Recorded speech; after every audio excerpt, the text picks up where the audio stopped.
इस संपूर्ण संसार के संचालन में त्रिदेव की भूमिका महत्वपूर्ण है।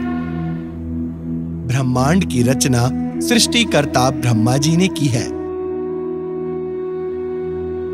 तो संसार का पालन पोषण जगत के पालनहार भगवान विष्णु करते हैं और संहार का कार्यभार है महादेव के हाथों में।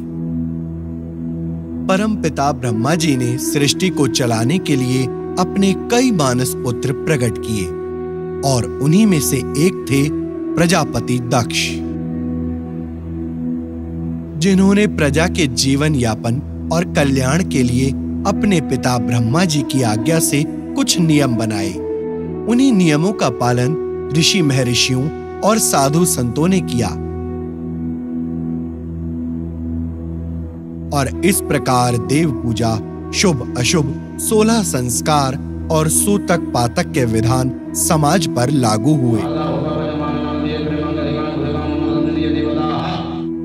इन नियमों का पालन हमारे पूर्वजों ने भी किया और उन्हीं संस्कारों का पालन आज हमारे घर परिवार में भी होता है। आखिर किसे कहते हैं सूतक और पातक क्या है? इनके क्या नियम होते हैं और ये कितने प्रकार के होते हैं, आइए जानते हैं। सनातन धर्म की मान्यता अनुसार सूर्य और चंद्रमा देवता के समान पूजनीय हैं। वस्तुतः सूर्य और चंद्रमा के बिना जीवन संभव नहीं है। पौराणिक कथाओं के अनुसार राहु के द्वारा सूर्य और चंद्रमा पर ग्रहण लगता है, जिससे पृथ्वी पर उनका प्रकाश कम होने लगता है। अर्थात राहु के संपर्क में आते ही सूर्य और चंद्रमा कुछ समय के लिए निस्तेज हो जाते हैं और इस दौरान इनसे ऐसी किरणें उत्सर्जित होती हैं जिनके संपर्क में आने से हमारे स्वास्थ्य पर प्रतिकूल प्रभाव पड़ता है। हालांकि जाने अनजाने इन किरणों से संपर्क में आने पर स्नान करने से ही दुष्प्रभाव समाप्त हो सकते हैं।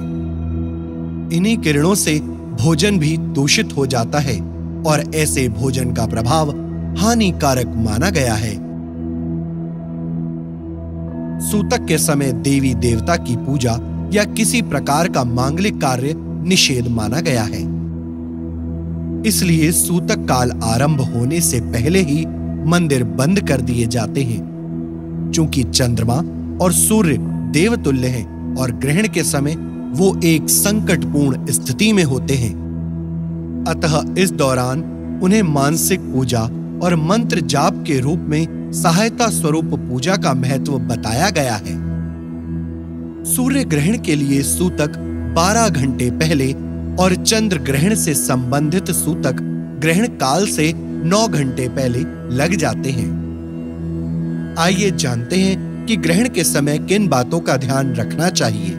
जब हमारे किसी भी फैमिली मेंबर्स का कोई भी किसी का भी देहांत हो जाता है या स्वर्गवासी हो जाता है, तो उस समय को हम लोग सूतक बोलते हैं। सूतक की भी बहुत सारी परिभाषा है। हिंदू राष्ट्र के हिसाब से, हिंदू सनातन धर्म के हिसाब से जब कोई शांत हो जाता है तो उस समय घर के अंदर पातक की स्थिति हो जाती है। बच्चा पैदा होता है तो उस समय भी उसकी नाड़ी को काटा जाता है, जिसके कारण हिंसा होती है। किसी भी सगे संबंधी को या घर के किसी भी व्यक्ति को कभी भी किसी मंदिर में नहीं जाना चाहिए, किसी सगे संबंधी के घर नहीं जाना चाहिए, किसी परिवार के अंदर कोई फंक्शन, अच्छा शुभ फंक्शन नहीं करना चाहिए। ग्रहण काल में घर से बाहर नहीं जाएं। ग्रहण की छाया से खुद को दूर रखें। गर्भवती स्त्रियां घर में प्रभु का स्मरण करें। ग्रहण के समय भोजन न बनाएं, न खाएं। ग्रहण से पूर्व पानी, दूध में तुलसी या कुशा डालें। इस समय ईश्वर नाम का जाप करना चाहिए। ग्रहण के पश्चात स्नान कर दान इत्यादि करें। बुजुर्ग, बीमार और बच्चों के लिए नियम अनिवार्य नहीं हैं।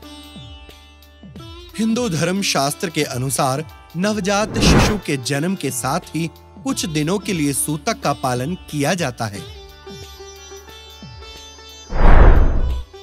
इस दौरान धार्मिक कार्य जैसे पूजा पाठ, मंदिर जाना, धार्मिक यात्रा पर जाना इत्यादि वर्जित माने गए हैं। बच्चे के जन्म के 7 या 11 दिन बाद हवन करवाने से घर का वातावरण शुद्ध हो जाता है और उस परिवार पर से सूतक के सभी नकारात्मक प्रभाव भी समाप्त हो जाते हैं। ठीक इसी प्रकार घर में किसी की मृत्यु के साथ ही पातक लग जाता है। गरुड़ पुराण के अनुसार मृत व्यक्ति की आत्मा के परलोक गमन की यात्रा को पातक का नाम दिया गया है। इस दौरान भी धार्मिक गतिविधियां वर्जित मानी गई हैं। आमतौर पर मृत व्यक्ति की 13वीं करने के साथ यह समाप्त हो जाता है। हालांकि कुल परंपराओं के अनुसार यह अवधि अलग-अलग भी हो सकती है।